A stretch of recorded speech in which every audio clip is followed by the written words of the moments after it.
다윗이 생전에 꼭 하고 싶었던 것이 있었습니다. 그것은 성전을 짓는 일이었습니다. 우리 하나님께서는 다윗의 그 마음을 아주 가상히 여기셨죠. 그래서 이 역대하 오늘 읽은 그 전체 본문 속에서 보면은 이렇게 하나님이 말씀하십니다. 내가 내 이름을 위하여 성전을 건축할 마음이 있으니 이 마음이 내게 있는 것이 좋도다. 그러나 이렇게 얘기합니다. 참 이 마음 가지고 있는 것이 너무 아름답고 좋다는 것입니다. 하지만 우리가 잘 말하는 것처럼 그러나 너는 성전을 건축하지는 못하겠다 하는 것입니다. 그 이유는 역대상에서 나옵니다. 너는 피를 심히 많이 흘렸고 크게 전쟁하였느니라. 내가 내 앞에서 땅에 피를 많이 흘렸은즉 내 이름을 위하여 성전을 건축하지 못하리라. 다윗, 너는 그렇게 성전을 건축하고 싶어 했지만 성전 건축은 너에게 허락되지 않았다 하는 것입니다. 그리고 다윗의 아들 솔로몬에 이르러 성전을 건축할 수가 있게 되는 것이지요. 솔로몬이 대단한 왕이었습니다. 부도 있었고 명예도 있었고 권력도 있었고 지혜도 있었고 가진 모든 것을 가지고 있었지만 그럼에도 불구하고 그를 왕 중에 최고의 왕으로 가장 부귀영화를 누리고 가장 우리에게 많이 회자되는 그 왕으로 이렇게 불려지는 것은 그가 예루살렘 성전을 지었기 때문에 그런 것입니다. 예루살렘 성전을 지었기 때문에 그런 것입니다. 이 예루살렘 성전은 이스라엘 백성들의 수건 사업이었습니다. 그리고 저희들의 삶의 중심에 이 예루살렘 성전이 있었던 것이죠. 이 성전의 의미는 그러했습니다. 이스라엘 사회라고 하는 이 전체 사회, 이 사회 그 속에 가장 중심이 무엇이냐 하면은 이 예루살렘 성전입니다. 그리고 그 예루살렘 성전의 더 중심으로 들어가면 거기에는 성전 안에 가장 핵은 지성소입니다. 그 지성소 뚜껑을 열고 그 속에 들어가면 그 핵 중의 핵은 무엇인가? 언약궤가 그 속에 있습니다. 언약궤는 무엇입니까? 약속입니다. 언약입니다. 테스타먼트입니다. 그렇기 때문에 성경은 하나님의 백성, 이스라엘 백성들을 언약의 민족, 하나님과 약속을 가진 백성들이라고 그렇게 얘기를 하죠.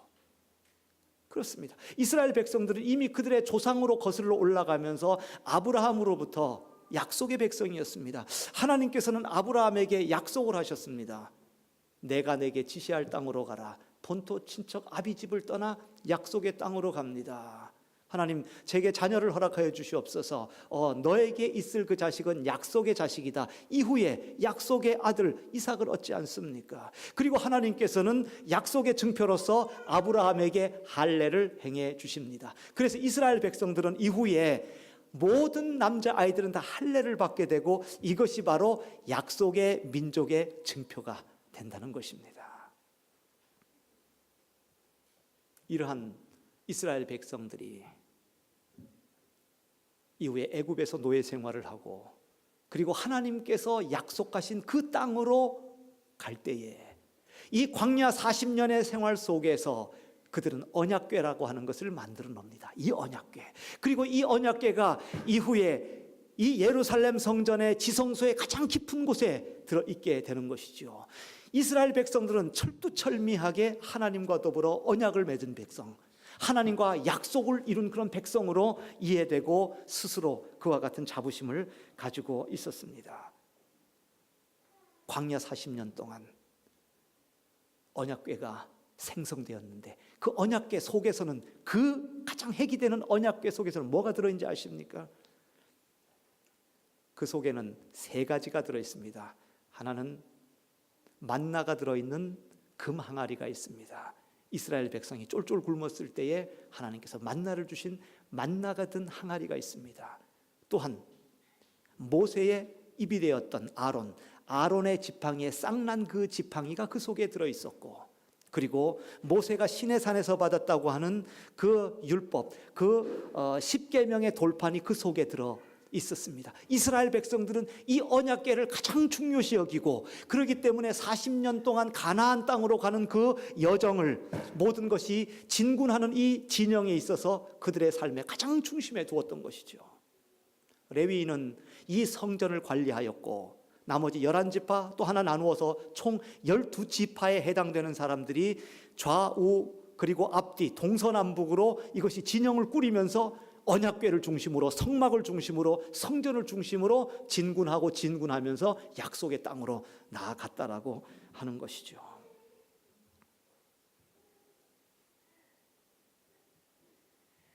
이 광야 생활을 마치고 사울 왕을 이어 다윗 왕은 우리 하나님께서 거하실 처소가 있어야 되는데 하면서 성전을 그렇게 짓고 싶었다 했던 것입니다. 이 마음이 가상했지만 하나님은 허락하지 않으셨습니다. 그 마음은 좋지만 네가 피를 너무 많이 흘렸다. 너가 아니고 너에게서 나올 아들 솔로몬이 이 성전을 짓게 되리라고 말씀하시죠. 그리고 오늘 이 역대하 말씀 18절 본문 읽었지만 1절 2절 시작하면서 솔로몬은 하나님의 성전을 다 지은 다음에 이렇게 고백합니다. 내가 주를 위하여 거하실 성전을 건축하여 쌓으니 주께서 영원히 계실 처소로소이다. 이렇게 이 성전 봉헌식을 하면서 바로 이 예루살렘 성전이 하나님께서, 당신께서 영원히 거하실 성전이십니다. 이와 같이 고백을 하는 것입니다. 명실공히 예루살렘은 이스라엘 사회의 중심이 되는 것입니다. 그들의 챈트룸이 되는 것입니다. 우리 독일 사회에 보면은 챈트룸에 뭐가 있습니까? 챈트룸에 저는 늘 오는 분들에게 독일을 소개할 때, 이 도시를 소개할 때 3박자를 얘기합니다. 독일에 가면, 도시에 가면은 무조건 어디 갈지 모르면 챈트룸에 가십시오. 챈트룸에 가 있으면 중요한 거 다 있습니다.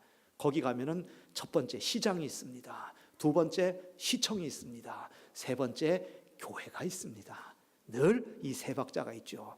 사람들이 시장에 모여서 뭘 하죠? 집에서 감자 농사 짓던 거 남은 거 있으면 갖고 오고, 닭 키우던 거 남은 거 있으면 갖고 오고, 뭐 이렇게 하다 보니까 가가지고 와서 물물 교환도 이렇게 하죠. 그렇게 이제 장사를 하고 하다 보면은 손님하고 주인하고 싸우고 논쟁이 일어나면 어디 갑니까? 옆에 시청 가야 될 거 아닙니까? 그래서 분쟁을 조정해 달라고 하겠죠. 그러면 누가 잘했니 못했니 이런 얘기 해줍니다. 그렇게 한 주간 지나고 잘못한 게 있으니까 교회 가서 회개해야 될 거 아닙니까? 그러니까 옆에 교회도 생기고, 이래서 저희들의 삶의 중심에는 언제나 이 세 가지가, 시장이 있고 시청이 있고 그리고 교회가 이렇게 있는데, 교회 종탑만큼 높이 있는 것은 없습니다. 근본적으로 교회 종탑, 이 첨탑은 그 사회 가장 중심이 돼서 저기가 어디? 중심이 저기구나. 저기에 가장 높은 교회 첨탑이 저기에 있구나 해서 가는 것입니다. 그것이 이 사회의 챈트룸입니다. 이스라엘의 챈트룸은 예루살렘 성전이었습니다. 왜냐하면 거기는 언약궤가 있었고 지성소가 있었고 성전이 있었기 때문에. 우리의 챈트룸은 아이젠반 17번지입니다. 제가 올 초에 보니까 이쪽 거리에 케밥이 한 12개 정도는 넘는 것 같은데 지금은 아마 한두 개 더 생겼는지도 모르겠습니다. 트로츠댐. 그럼에도 불구하고 이것은 우리의 챈트룸입니다. 이 건물이 세워진 것이 1889년. 저는 그것을 결코 잊어먹지 않습니다. 이제 130년이 다 된 그러한 건물입니다. 꼭 하나 덧붙이는 것이 파리 에펠탑도 1889년에 철탑 세우고, 이곳에는 1889년에 벽돌 올렸다 해가지고 생일은 거의 비슷한 이러한 연도이다 이렇게 얘기를 하죠. 이 건물 130년이 지나는 동안 수많은 사람들이 살다 죽고 오고 가고 이사 가고 오고 가고 했을 것입니다. 하지만 오늘 10년 전서부터 저희는 이곳에서 예배를 드리고 있고, 이 건물 그리고 이곳이라고 하는 이 천장, 이 꼭대기가 빨래 건조대로 사용되었는지, 물건을 저장해두는 창고로 쓰였는지, 무엇으로 사용되었는지 모르지만 우리에게는 하나님의 임재가 있고, 이곳에는 하나님의 지성소가 있고 하나님께 예배할 수 있는 그러한 공간이기에 우리에게는 챈트룸이 되는 것이죠. 센터라고 하는 것은 얼마나 귀한 일입니까? 이스라엘 백성들에게 있어서 이 예루살렘 성전은 그들의 마지막 보루요 풍투였습니다. 이 중심이 흔들리면 이스라엘이 무너진 것입니다. 흔들린 것입니다. 하지만 다시 무게중심이 다시 세워지고 이 센트룸이 다시 세워지면은 그것은 회복이 된 것입니다. 그렇기 때문에 구약 성경에서도 종종 볼 수 있는 것은 이스라엘이 다시 회복된다고 하는 것은 성전이 제단이 수축이 된 것이고 다시 그것이 재건된 것을 이야기를 하는 것이죠. 이스라엘이 멸망했다 얘기할 때는 한 도시가 함락된 것을 가지고 이야기한 것이 아닙니다. 나라를 다 빼앗긴다 할지라도 예루살렘 성전이 건재하면은 여전히 이스라엘은 소망이 있었던 것입니다. 하지만 느부갓네살이 그 바벨론이 예루살렘 성전을 함락했을 때, 성전의 기물을 다 가지고 갔을 때, 그때의 이스라엘은 비로소 풍트 찍은 것입니다. 마침표 끝났다, 망했다 하는 것이죠. 그리고 다시 이스라엘 백성이 다시 자신의 나라로 본국으로 돌아왔을 때, 아무리 자신들이 판벽한 집에 거하고 좋은 집을 짓는다 할지라도 주의 성전이 황폐하고 아직 지어지지 아니하였을 땐 아직 이스라엘은 완전하게 회복된 것이 아니었던 것이죠. 여러분의 센트룸은 어디입니까? 우리의 센트룸은 어디입니까? 솔로몬은 지금 성전을 지어놓고 하나님, 주님께서 영원히 계실 곳이 이곳입니다 하면서 이스라엘 백성들에게 센트룸을 부여하고 있는 것입니다. 얘기를 할까 말까 이렇게 하다가 우리 얘기니까 용서하시기 바랍니다. 우리 청소년 인규가 있는데, 인규가 굉장히 똑똑하고 공부를 잘하는 것 같습니다. 그래서 엄마 아빠가 굉장히 많이 기대를 그 전서부터 한 것 같았고, 그래서 제가 듣는 데서도 공공연히 의사 시킨다고 그렇게 얘기를 했었습니다. 아직도 우리 관념에는 의사가 최고 좋은 그런 직업인 것 같습니다. 하지만 요즘은 뭐 게이머라든지 프로그램 혹은 또 뭐 스포츠맨 혹은 연예인 뭐 이것을 얼마나 좋아합니까?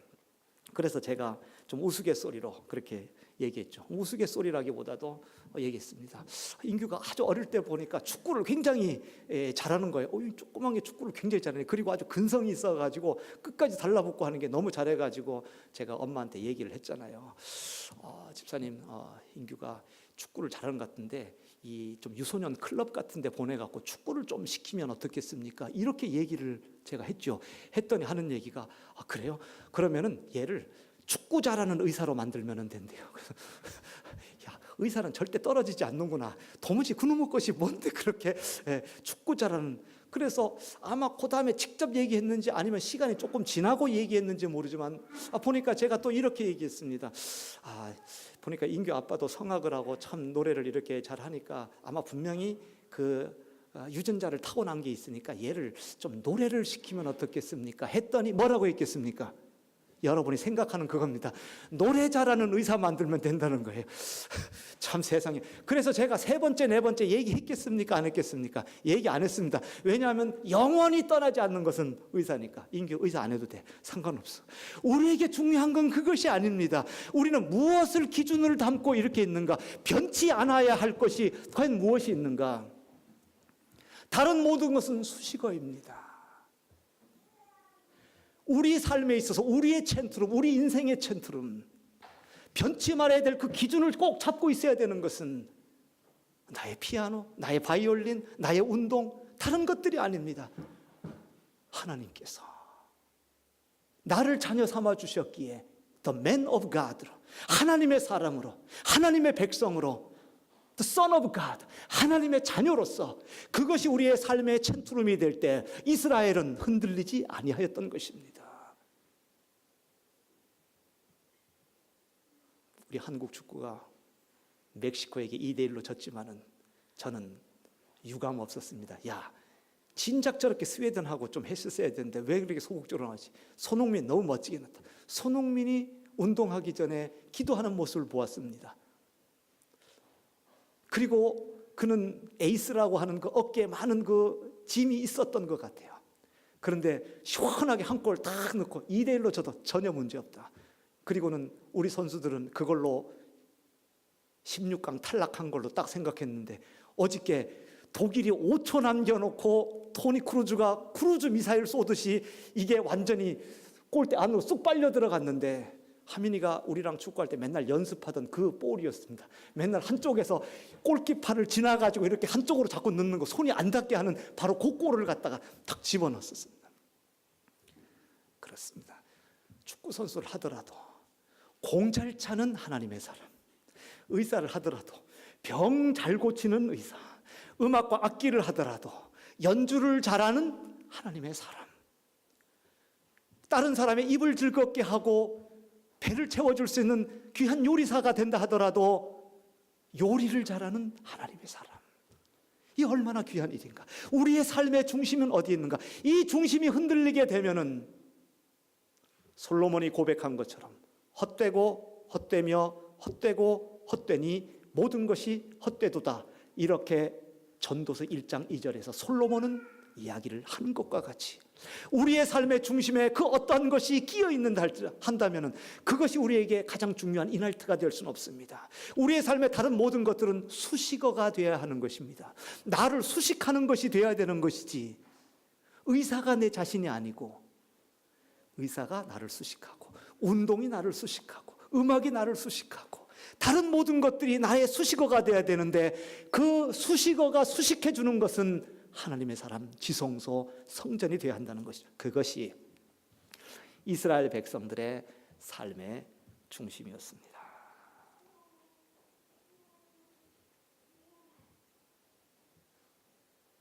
참 솔로몬 마음에 드는 사람입니다.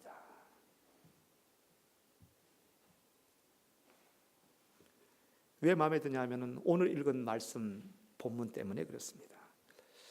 이 건물을 다 지어놓고 내가 주를 위하여 거하실 성전을 건축하여 싸우니 주께서 영원히 계실 처소로소이다. 이곳에 주님께서 영원히 계실 수 있습니다.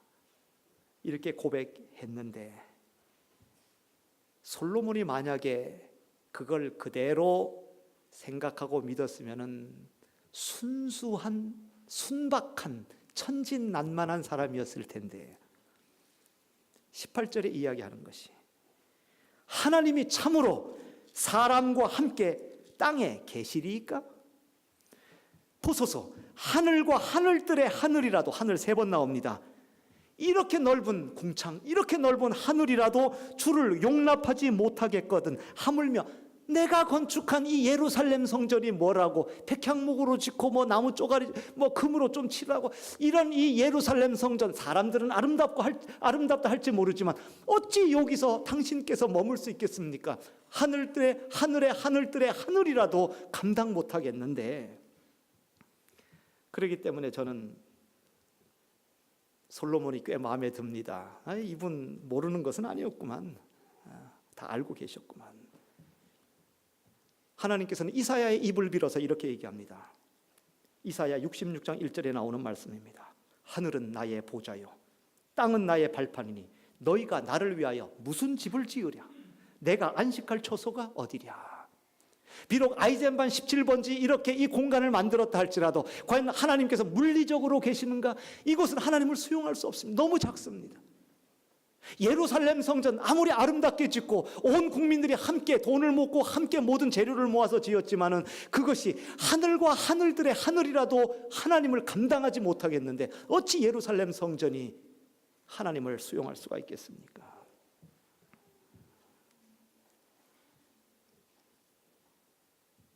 역으로 우리 역시 그렇지 않습니까? 예루살렘 성전을 지어놓고도 하나님이 과연 그곳에 오셔서 주무시고 아침에 일어나셔 식사하시고 또 있다가 또 저녁 때 거기서 또 주무시고 그렇게 하시지 않는다는 것을 솔로몬이 안 것처럼 우리 역시 언제나 그 성전에 머물러 있으면 좋겠지만 어떻게 늘 그곳에 머물러 있을 수가 있겠습니까? 이스라엘 백성들이 이스라엘에 있을 때는 예루살렘 성전을 찾아올 수가 있었겠죠.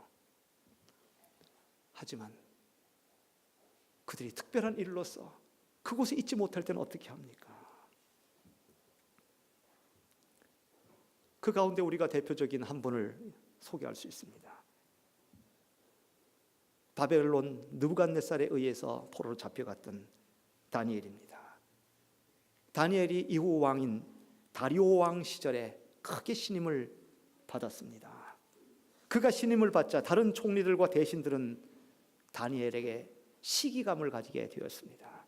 그의 허물을 찾고자 아무리 눈을 뜨고 찾아보았지만은 아무것도 발견할 수 없었고, 오직 그의 타협하지 아니하는 하나님에 대한 신앙에 덫을 놓기로 작정하였죠. 그래서 어리에 있는 다리우스에게 이렇게 그들이 제안합니다. 그래서 법을 하나 만든 것이 있습니다. 이제부터 30일 동안에 누구든지 왕 외에 어떤 신에게나 사람에게 무엇을 구하면 사자굴에 던져넣기로 한 것입니다. 세상에 이런 법이 어디 있습니까? 바벨론의 다리우스의 법입니다. 그가 조서에 도장을 찍었습니다. 신에게나 사람에게나 어떠한 부탁을 해서도 무엇을 구하면 어디에 넣는다고요? 사자굴에 넣는답니다. 여보, 오늘 저녁에 쌈 싸먹으면 어떨까? 이래도 감옥에 갈 수가 있어요. 집어넣으면은. 우리 오늘 뭐 할까? 너 오늘 좀 어떻게 해줄래? 나 돈 좀 10유로 꿔주겠어? 이렇게 너 그렇게 얘기해서 일로 와 해가지고 다리오 왕에게 얘기하면 사자굴에 들어갈 수 있는, 말하자면 그런, 누구에게 구하면 안 되는 거 아닙니까? 며칠 동안 30일이라고 하는 그런 시간이 있습니다. 이때 다니엘은, 그는 예루살렘에 없었습니다. 고향 땅이 없었습니다. 바벨론이라고 하는 먼 이국 땅에 있습니다. 그리고 그곳에 있으면서 그는 그와 같은 시련과 어려움을 당할 때에 그는 자기 집에 돌아가서는, 이미 이러한 조서를 알고 있었습니다. 자기 집에 돌아가서는 윗방에 올라가 예루살렘으로 향한 창문을 열고, 여기서 이 얘기하려고 이 표현을 쓴 것입니다. 예루살렘을 향한 창문을 열고 전에 하던 대로 하루 3번씩 무릎을 꿇고 기도하며 하나님께 감사하였더라. 지금 다니엘은 이렇게 기도하고 있는 것입니다. 좀 이런 조서가 내리면 30일만 참으면 어디 덧납니까?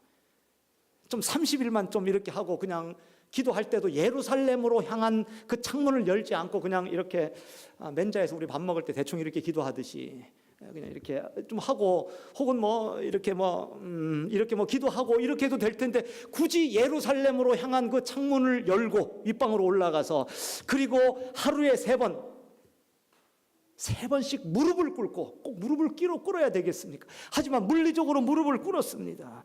그리고 하나님께 짜증과 불평을 낸 것이 아니고 감사하였다고 얘기를 하고 있습니다.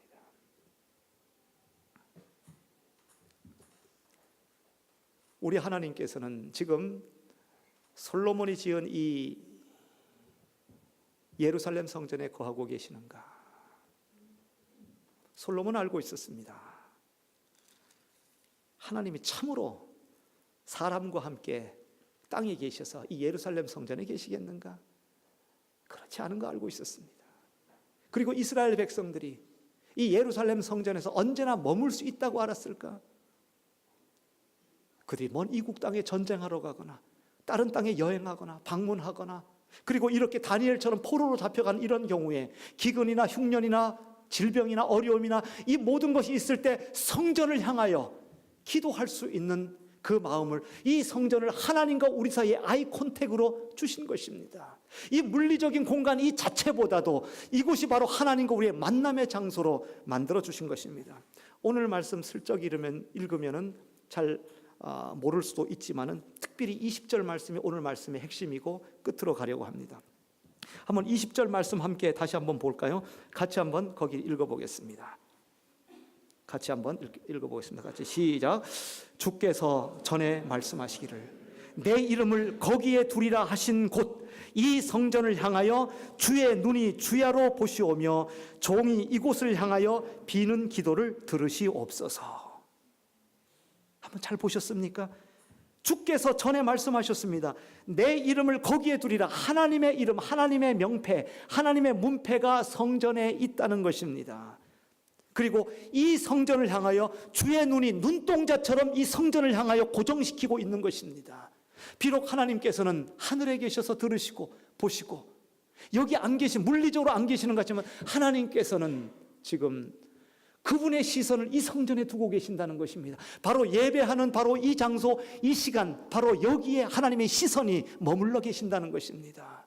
우리는 바로 in this temple, 바로 이러한 하나님의 성전에서 우리는 있지만은 오늘 이 시간 함께하지 못한 우리의 지체들 역시 그들이 여행 중에 있거나 다른 어떤 일이 있거나 다른 무엇을 한다 할지라도 저희들의 마음과 시선이 이 성전에 함께 고정되어 있다라고 하는 것이죠. 그러기에 다니엘은 비록 포로로 잡혀갔고 바벨론에서 자유가 없었고 유대인으로서 그런 어려움이 있었지만 그는 하루에 3번씩 예루살렘으로 향한 창문을 열고 예루살렘을 향하여 기도했던 것입니다. 솔로몬이 이미 알고 있었던 내용이고 바로 그 예루살렘 성전에서 하나님과 더불어 아이 콘탁을 하기를 원했던 것이죠. 우리의 심령은 문을 열어야 됩니다. 그리고 하나님과 더불어 만남을 바로 그곳에서 가질 수 있어야 하는 것입니다. 성전을 향하였다.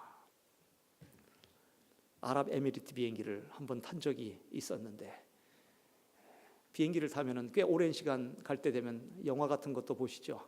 영화 한 편 제대로 보십니까? 잘 안 보게 됩니다. 좀 보다가 지겨워서 또 넘기고 또 다른 거 보고 이것저것 하고. 하지만 역시 우리의 눈길을 가장 끄는 것은 비행 정보죠. 몇 시간 남았는지 그리고 뭐 어떻게 됐는지 자꾸 이제 그거 보게 됩니다. 그런데 아랍에미리트 비행기를 탔는데 저도 잘 알지 못했던 이상한 사인이 하나 이렇게 떴어요. 그 계속 뜨는 거예요. 비행기가 이렇게 날개하고 꼬랑지 날개가 이렇게 있으면 가운데 처음 꼭 찍어놓고 자꾸 선 하나가 오락가락 하는 거예요. 그래서 야, 아랍에미리트 비행기는 이상한 게 이게 뜨는구나. 이게 뭘까? 조금 시간이 지나면서 이게 뭔지를 알았습니다. 뭐 같겠습니까? 아랍 비행기잖아요. 그리고 비행기가 이렇게 가면서 좌로 우로 막 이렇게 왔다 갔다 이렇게 할 수 있잖아요. 그러면서 그 점 찍은 데하고 이게 자꾸 선이 자꾸 왔다리 갔다리 하는 거예요. 이게 뭔가 했더니 이게 메카를 향한 방향입니다. 이게 메카를 향해 가지고 그래서 아랍 사람들이 하루에 5번 기도하고 할 때 메카를 향한 방향을 알라고 자신들의 신앙의 정보와 믿음의 정보를 이게 비행 정보를 주고 있는 거예요. 우리의 방향이 지금 어떻다 하는 것을 주고 있는 것이죠. 이러한 것들이 이미 예루살렘 성전을 바라보고 기도했던 다니엘에서부터 이미 있었던 그러한 역사입니다. 이미 솔로몬이 이 성전을 다 지어놓고 하는 얘기가 주님의 시야가 주야로 이곳에 고정시키시고 그리고 나와 종과 종의 백성들이 이곳을 향하여 기도할 때 주님께서는 들어주시고 용서하여 주시고 응답하여 주시고 해달라고 하는 그 간절한 예배의 마음이 그 속에 있었다라고 하는 것이죠. 여러분, 이제 말씀을 마치고 정리하려고 합니다. 6월 마지막 주가 되면 언제나 저는 이 예배에 대한 얘기를 하기를 좋아하며 꼭 그렇게 한 번씩 얘기를 하기로 작정을 합니다. 이제 7월이 되면은 여전히 지금도 그렇지만은 시험 치러 다니는 우리의 지체들도 또 많이 있습니다. 또 한국을 또 방문하는 지체들도 있습니다. 또한 한국에서 이곳을 방문하는 분들도 있어서 유럽 다른 곳을 또 여행할 수도 있게 됩니다. 이럴 때마다 목회자의 마음은 그래서 예배 자리에 서고 있는가? 예배에 목숨을 걸고 예배와 제사와 예루살렘 성전과 언약궤가 우리의 삶의 중심에 있는데 혹시 이러한 대형이 흐트러지고 있지는 않는가? 이스라엘의 중심이 흔들릴 때, 무게 중심이 흔들릴 때 넘어질 수밖에 없지만 우리가 예배에 가까이 하지 못하고 예배에 소홀히 하게 되면 우리의 삶은 하나하나 흐트러지게 되고 무너질 수밖에 없는 것입니다. 그러기에 이곳을 방문하여 예배하는 분들을 보면 얼마나 아름답고 귀하게 여겨지는지 모릅니다. 몇 주 전에는 이곳에 방문한 분이 있었는데 예배 후에 함께 식사를 할 때에 아주 책자를 하나 만들어 왔더라고요. 요즘은 개인이 그냥 책 한 권을 만들어내도 타산이 맞는가 보죠. 그런 테크닉이 있고 인쇄술이 있는가 봐요. 옛날엔 출판사가 책 한 권 어떤 출판에 내려고 하면은 몇천 권 이상 안 되면 마진이 안 남기 때문에 책을 만들어내지 못한다는데 요즘 보니까 개인이 인쇄를 해가지고 만들어낼 정도로 아주 그런 인쇄술이 많이 발전한 것 같습니다. 그가 가지고 온 책자가 있는데 이렇게 두꺼운데 보니까 이건 무슨 책이냐면 세계에 딱 하나밖에 없는 자기 책이에요. 이번 여행을 위한 책. 그런데 보니까 무슨 출판사에서 만들어낸 것처럼 꽤 잘 만들어냈어요. 거기에 보니까 바로 그 주일날 라입지히 교회에서 예배 드리기로 이미 책자에 다 있고 그리고 담임 목사 누군지 있고 우리 교회 건물 사진까지 다 있고 바하를 보고 보고 플라능이 그렇게 다 있더라고요. 아주 참 아름다운 모습이었습니다. 아주 좋은 모습이었습니다. 여러분, 우리는 이곳에 이 템플 안에서 바로 이러한 하나님의 이 성전 안에서 예배 드릴 수 있습니다. 우리 하나님께서 이곳에 계시지 아니하고 하나님께서는 주의 시선을 이곳에 멈추어 보시는 것처럼 우리가 비록 이곳을 떠나고 다른 여러 가지 일들과 방문과 이런 것을 한다 할지라도 우리의 마음과 심령이 과연 그곳을 향해 있는가? 그러면은 흔들리지 않는 예배의 중심의 선자가 되는 것입니다.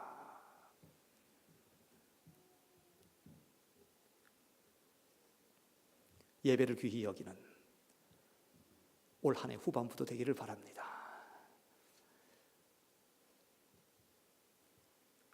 원색적으로 말씀드리면 예배 늦지 마시기 바랍니다. 너무 당연한 얘기지만 그렇죠.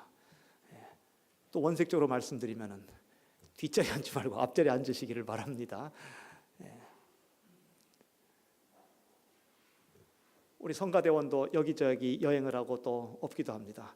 끝까지 또 함께하는 거, 이거 참으로 귀하고 아름다운 일입니다. 한국에서 누군가 방문한다면 꼭 예배 자리에 함께 설 수 있기를 바랍니다.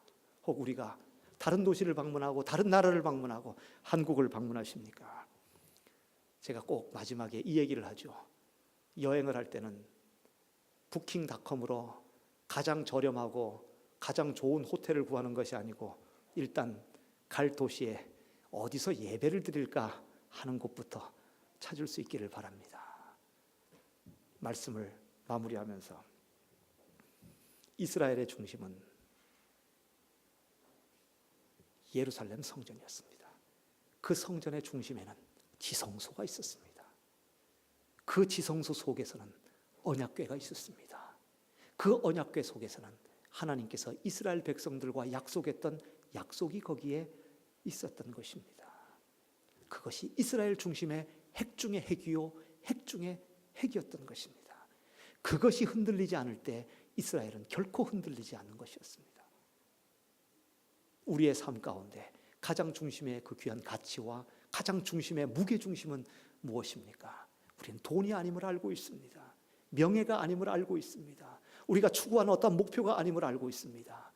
예배 자리에 서는 것, 즉 하나님의 임재가 우리 가운데 있다고 하는 것, 그분이 거기 계실 때에 우리가 이 성전을 향하여 내가 기도하는 그 모든 것, 주님 이 문제를 해결해 주십시오. 이것을 치료하여 주십시오. 주님께서 이 난관을 해결하여 주십시오. 전쟁에 나가는데 이 싸움에서 승리하게 해 주시옵소서. 제가 이것을 목표로 두고 있는데 이 모든 것들도 감당하게 하여 주시옵소서. 그 중심에 주님이 계신다면 치료 잘하는 의사 될 수 있습니다.